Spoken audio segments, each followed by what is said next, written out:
Hi, everyone. It's Dr. Stevens here. And unfortunately, we're heading into this next surge with the Delta variant. And it's important now to really look at the science, and any disinformation we see, really just call it out. There's lots of reason that we see in disinformation. There's been some historical trauma against certain populations that have been tested on.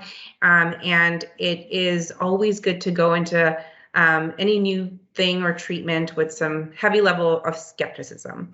But I wanted to talk about how the vaccine was developed, and there is a myth out there that it uses aborted fetal cells, and that is not completely true.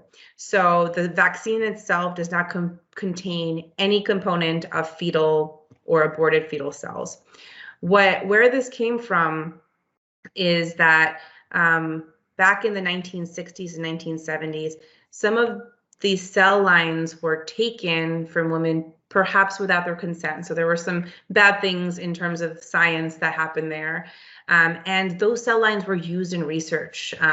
And so they have been replicated throughout time. And certain vaccines have been used and tested in those lines to make sure that the vaccine works and is effective.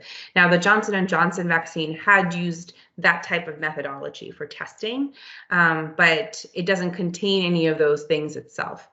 The Moderna and the Pfizer did not use that in terms of development of the vaccine.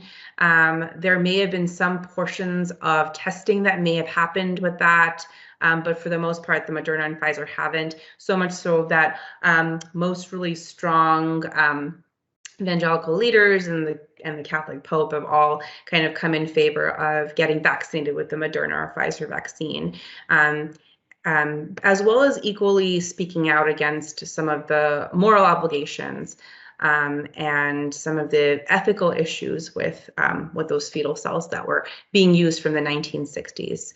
It's always a good time to look at all of the stuff that has been happening and examine it and see what we can do better.